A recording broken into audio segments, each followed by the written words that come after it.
Hello, magandang gabi po sa inyong lahat. Ito po ang inyong favorite American colony traitor na si Sas Rogando Sasot. Ayan. Kamusta po kayo? Diyos mio. Kakatapos lang ng klase ko. Chinese lessons. Nakakaloka na ang aming mga lessons. Pero, laban para sa kaputahan. Hello everyone! Ayan, binabati ko pa lamang ang mga kakatune in pa lang. Ayan.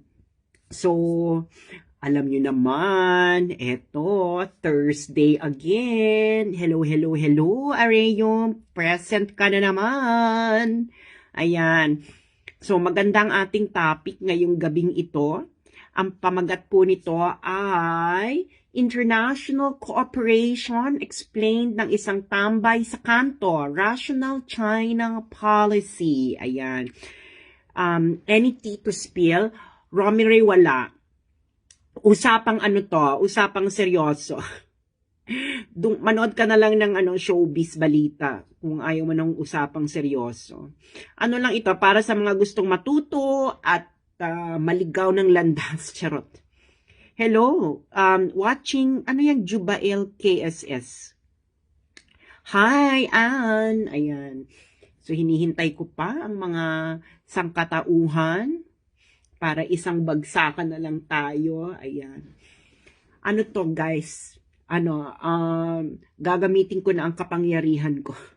Ang buong kapangyarihan ko. Sana nandito si Joey. Joey, sandali nga, matawagan nga si Joey. Mamaya na. Joey girl, nasaan ka? Nasaan ka? So, anyway, mamaya na. So, binabati ko po kayo ng isang magandang evening. Ayan. Ang ating pag-uusapan ngayon ay para magkaroon po kayo ng idea sa buhay-buhay tungkol po sa negotiation. Okay? Alright, so, hello sa mga nasa Davao City. Ito po ay Free International Relations Lesson. Okay. Ano ito? Mga ano bang pang-year ito sa International Relations Curriculum? Third year. Final year. Pang-final year ito ng IR. Third year sa Netherlands. So, kung meron ditong, kung may IR dyan sa Pilipinas, pang fourth year. Or pang master's level na itong pagdi-discuss natin. Anong sabi ni Mr. Me? Anong YouTube po? YouTube ng ano? YouTube ng ano? So, yung mga gustong i-repost at i-YouTube ang aking mga live, you can do so freely. Hello sa mga nasa Ormoc City. Hello! Ayan. Sabi ni Romire, ayan. I want to know this kind of negotiation. Magandang gabi. Gikan sa Cebu. Magandang gabi sa mga nasa Hong Kong. Ayan. Para guys, alam ninyo ang mga basic, hindi naman basic, no? Marami kasing mga konsepto na binabato-bato sa inyo na mali-mali naman ang mga pinagsasabi ng mga tao nagbabato-bato sa inyo. Ngayon, ipapaliwanag ko ang masalimuot na usapin ng international negotiation sa pamamagitan ng utak ng tambay sa kanto. Hindi po ako expert, isa po akong tambay sa kanto. Okay. So, hello Jennifer, watching from Paris. At ma-apply, actually, itong i-discuss natin ngayong gabi ay ma-apply nyo rin sa inyong pang-araw-araw na buhay. Okay? Pang-araw-araw na buhay. At ano lang naman ito, sisimplihan natin ang komplikado gamit ang salita ng isang tambay sa kanto. Magandang gabi sa mga nasa Tokyo. Sabi ni Celestina, anong say mo sa bagong criteria ng MU? I'm not following it. I'm bored. Anyway. Hello sa mga nasa Virginia, USA. Sino ba ito nagme-message sa akin? Ano ito? Bakit may 1,000 peso bill? Ano yan? Ano to 1,000 peso bill? May original at fake na 1,000 peso bill. Alam niyo na ba yung original at fake na 1,000 peso bill? Bakit pinapadala sa akin to? Anyway, pero meron palang fake at real na 1,000 peso bill. Ready na ba kayo? Handa na ba tayo sa ating lesson for tonight? International negotiation mula sa isang tambay sa kanto. Hello sa mga nasa New Zealand, magandang gabi. Hello sa mga nasa Davao, para maintindihan nyo ang mga nagaganap, no? Mga nagaganap sa mga buhay-buhay. Okay. Para hindi kayo napaiikot-ikot ng mga ginagawa kayong mangmang, 'di ba? Lalo na yung mga tinatawag nilang sariling mga expert daw sila. Pero, sige na nga. Paulit-ulit na lang nating sabihing expert kayo. Hello, Maricon, na isang biological woman. Hello sa mga nasa Malaysia, Maricon. Yes, isa lang po akong tambay sa kanto, hindi pa ako expert. At ipapaliwanag po natin ang napaka-complex na usapin ng international negotiation sa napakasimpleng salita. Okay, so, saan pa ba? Hello, Joey DeVive Everyday. Hello, sa mga nasa Edmonton, June. Ako, may kilala ko sa Edmonton. Tamis ng unang halik. Charot! Hello sa mga nasa Ontario, Canada. Hello sa mga nasa Cotabato City. Free knowledge to ponder. Promise, ma-apply nyo rin ito sa inyong mga pang-araw-araw na buhay. Hello sa mga Mendez Cavite. Hello sa mga nasa Hong Kong. Hello sa mga nasa Boracay. Hello sa mga nasa Riyadh, sa mga Sorsogon City. Hello, hello, hello. Ayan. So, ano pa ba? Nasaan pa ba kayo? Ayan. So, ciao, nene. Hello. Hello, Adelia. Hello sa mga nasa Las Piñas. Ready na ba kayo? Hello sa mga nasa Cavite. Hintayin lang natin ang mga iba pa na gustong makinig sa ating live this evening para maliwanagan ang mga tao, no? Alam niyo naman tayo, dapat ako po ay naniniwala na ang karunungan ay dapat libre at ang mga taong nakapag-aral ay meron silang responsibilidad na mag-share ng kanilang mga natutunan nila sa mga taong either walang time or walang pera or hindi ganun yung tinahak nilang landas. So, ganun ang ating ginagawa ngayon dahil ako po ay naniniwala na dapat ang lahat ay magkaroon ng kaalaman. Ayan. At responsibilidad ng mga taong may alam ang magbigay ng linaw sa mga bagay-bagay. Hello, Kuya Nestor? Na nasa San Francisco, California. Sabi ni Dana, SAS, open na ba ang salon? Eto na, malapit na tayong magkulot. Hello sa mga nasa Dingig, Surigao del Sur. Hello sa mga nasa Tacloban. Ano pa ba? Hello sa mga nasa Sorsogon City. Hello, hello, hello. So, ayan na.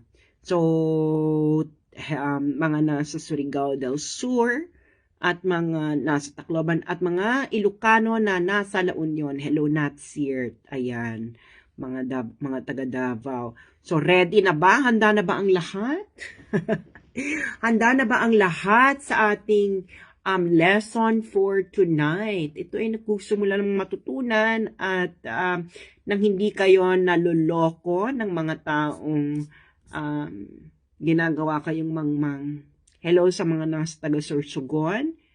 Ano topic ngayon, Miss Sas? Ang topic po ngayon, Sir Leo ng Qatar, ay para maintindihan nyo ang international negotiation. Yan, diba? Specifically, bilateral versus multilateral negotiations. Okay? Kaya nga, rational China policy dahil i-explain natin ang mga bagay-bagay sa punto ng pagiging rasyonal at hindi emotional. Hello sa mga nasa London. Hello, Farida. Magandang gabi sa iyo. Hello, Sean. Handa na ba lahat? Hello, Davao. Hello, Barcelona, Spain. Ayan, medyo international tayo ngayong gabing ito. So, okay, kung handa na, magsisimula na tayo. So guys, huwag kayong maniniwala, no, sa mga tao nagsasabi na ang mga conflict sa international relations ay hindi nagtatapos sa negotiations. Negotiation. Lahat ng relasyon ng mga bansa sa international relations, ang kanilang conflict, ang kanilang cooperation, ito ay nagtatapos sa negotiation. Okay? So ano ba ang ibig sabihin ng negotiation? Okay. Negotiation is finding a common ground. Okay. So, meron ako ditong gagamit tayo ng blackboard. Okay. Gagamit tayo ng blackboard. So, whiteboard pala, whiteboard. So, ito, so yung negotiation, halimbawa ito si party A, di ba? Si party A, saka si party B, meron silang conflict, di ba? Meron silang conflict. Ngayon, ano bang kailangan nilang gawin para magkasundo sila? Kailangan nilang mag-negotiate. Okay?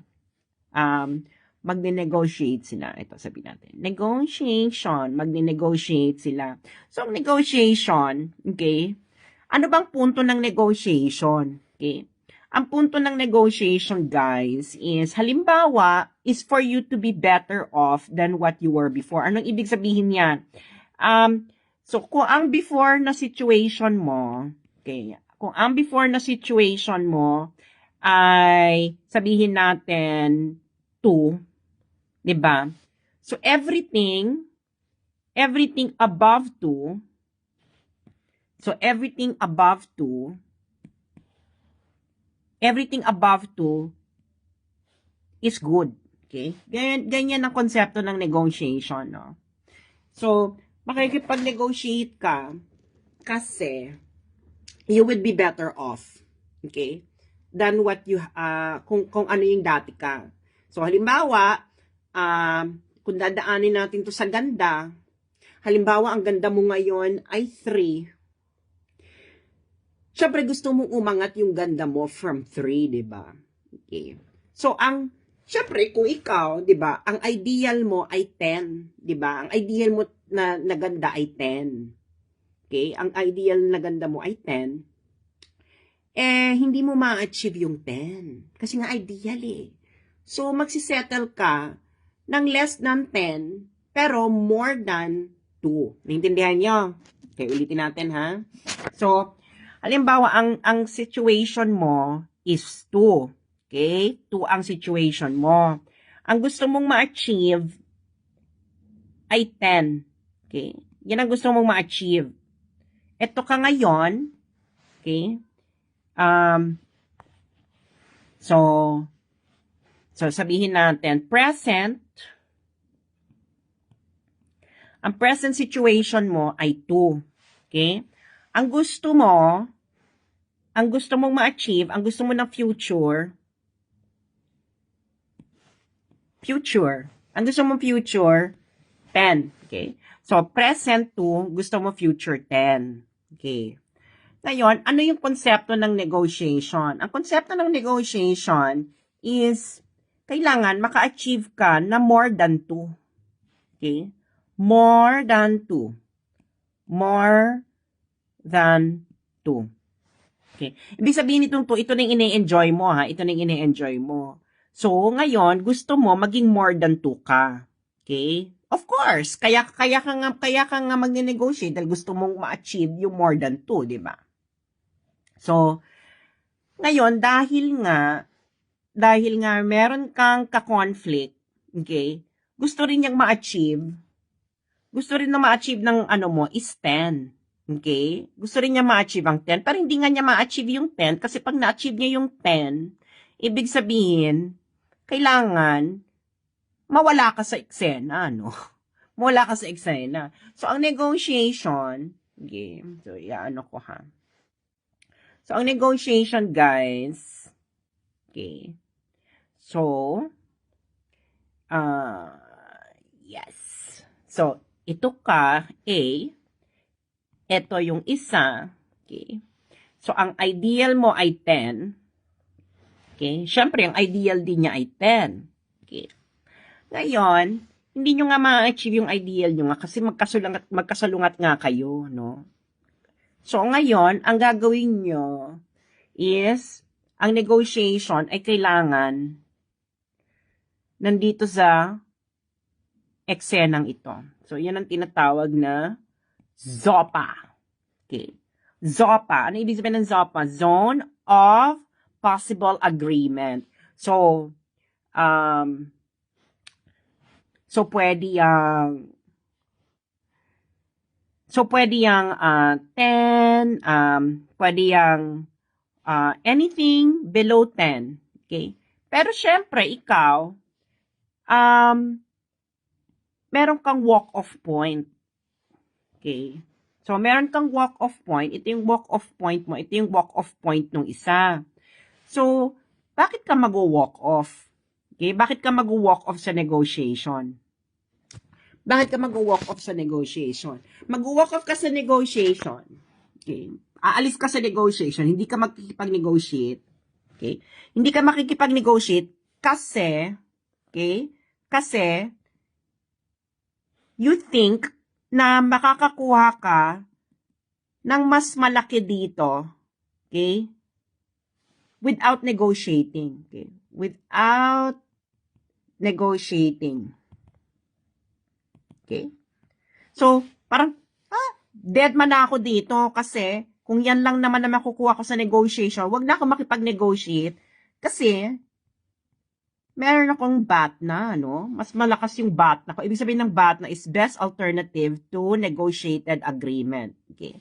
So, ganun din yung kalaban mo, no? Meron din siyang bat na. Okay? Ibig sabihin, itong resulta ng negotiation na to is, hindi ako satisfied dyan. So, mag-walk out ako kasi nga, makakakuha ko ng mas bongga dito through other means, no? Basic sa akin tinatawag na best alternative to negotiated agreement. Are you following, guys? Are you following? Are you following? Okay. Okay. So, ngayon, itong sa situation sa China, okay, meron silang tinatawag, no?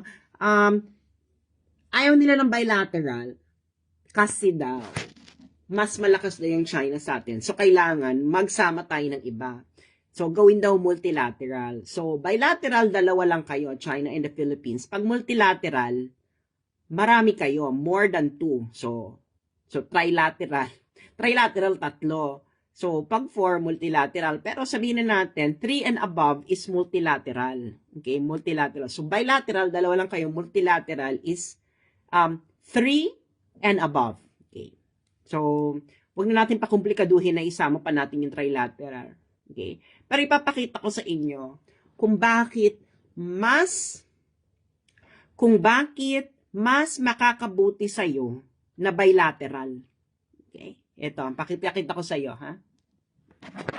So, ganito kasi ang bilateral muna tayo. Ayan. So, sa ano muna tayo? Bilateral. Ayan. So, bilateral muna tayo. So, ito.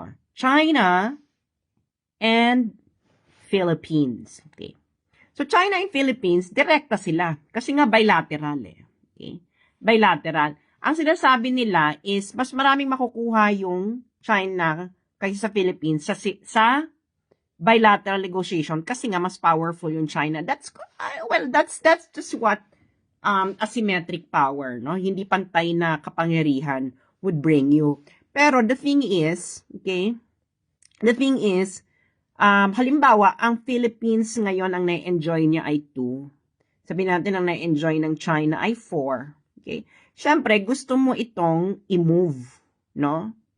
I-move at least doon sa current level ng China. Okay. So ngayon, dalawa lang sila nag-uusap dyan, ha? Dalawa lang sila nag-uusap. So, ngayon, dahil sa dalawa lang sila nag-uusap, ang interest, okay? Tignan natin. Interest yung interest nila ang nag-i-interact lang. Okay? Yung interest lang nila nag-i-interact lang. Kasi dalawa lang sila nag-uusap eh. Okay? So, mas yung zone of ano nito, possible agreement, mas malawak kasi dalawa lang sila eh. Nagigets ninyo? Dalawa lang sila. Okay. Ngayon, kung multilateral, let's say tatlo. Lagyan natin ng United States. So China, US, Philippines. Okay. Ngayon, ang idea kasi nila ng ganyan, lagyan pa natin ng Japan. Okay. Lagyan pa natin ng Japan. Ano pa? Pag gusto nyo, Australia. Lagay na natin lahat kasi sabi nila the more the merrier, no? Australia. Sino pa ba? South Korea. Okay, South Korea. Sino pa? Sino pa gusto nyo? Canada. Okay, Canada. Okay. Okay. Sabi kasi nila, okay, ganyan. Pag ganyan, mas effective kasi mas marami. Okay. Ang hindi nila sinasabi, ganito. Ang lahat ng yan, okay,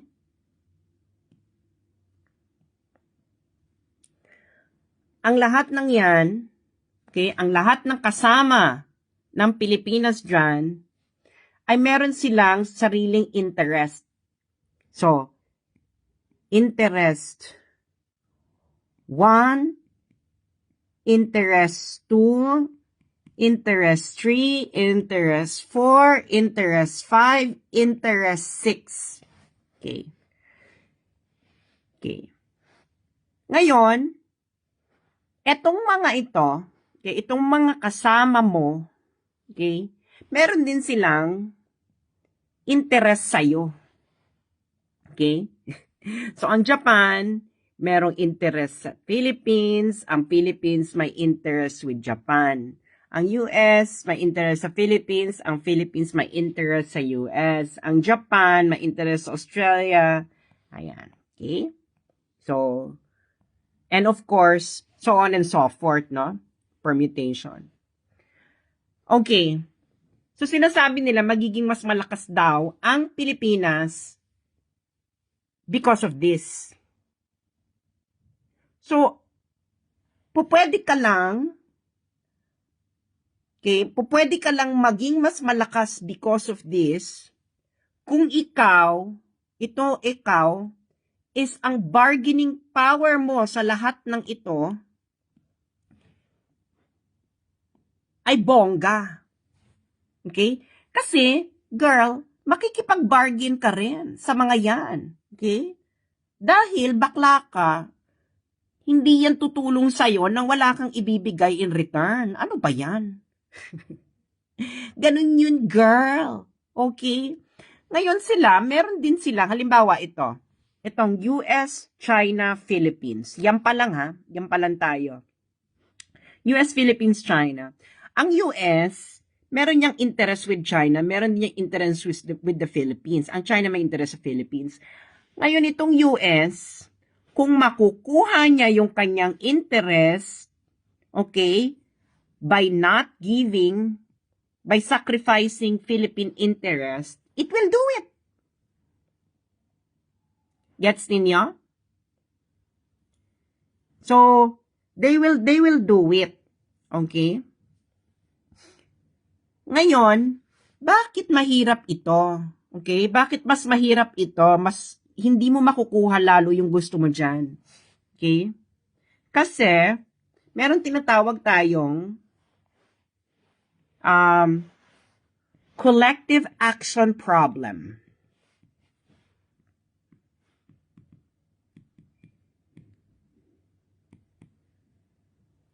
Okay? Itong collective action problem, ibig sabihin yan, habang mas lalong dumadami, habang lalong mas dumadami, is nagiging mas mahirap ang mag-cooperate. Bakit mas humihirap ang mag-cooperate? Kasi nga, ang dami ninyo na iba't ibang interest. Okay?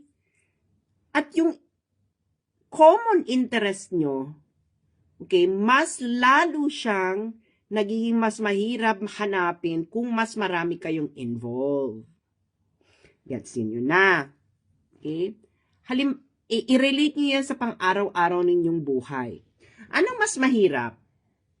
Yung iisa lang ang housemate mo or 5 ang housemate mo?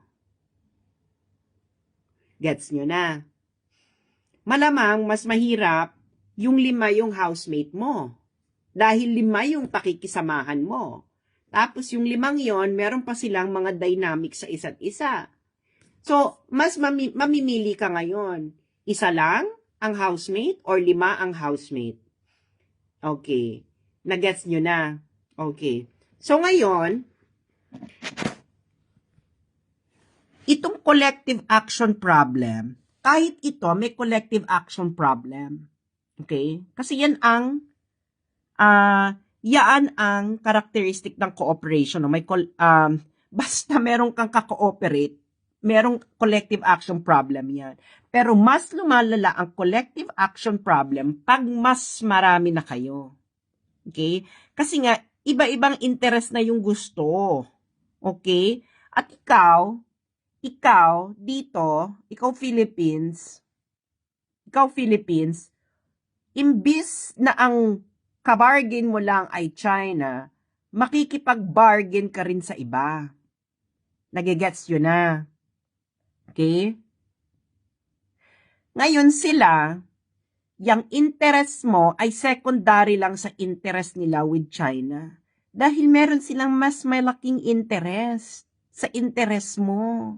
Hindi nabubuhay ang Australia for you. Hindi nabubuhay ang US for the Philippines. Ang Japan hindi siya nabubuhay for the Philippines. Ang South Korea hindi siya nabubuhay for the Philippines. Ang Canada hindi nabubuhay for the Philippines. Girl, pag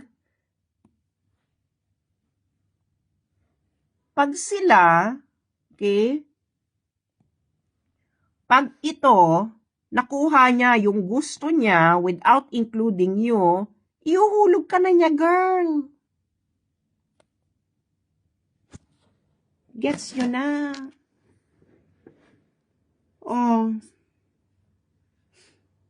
Mas mahirap ang mas marami. Ganyan din sa housemates. The more na meron kang housemates, na mas mahirap i-manage ang bahay ninyo.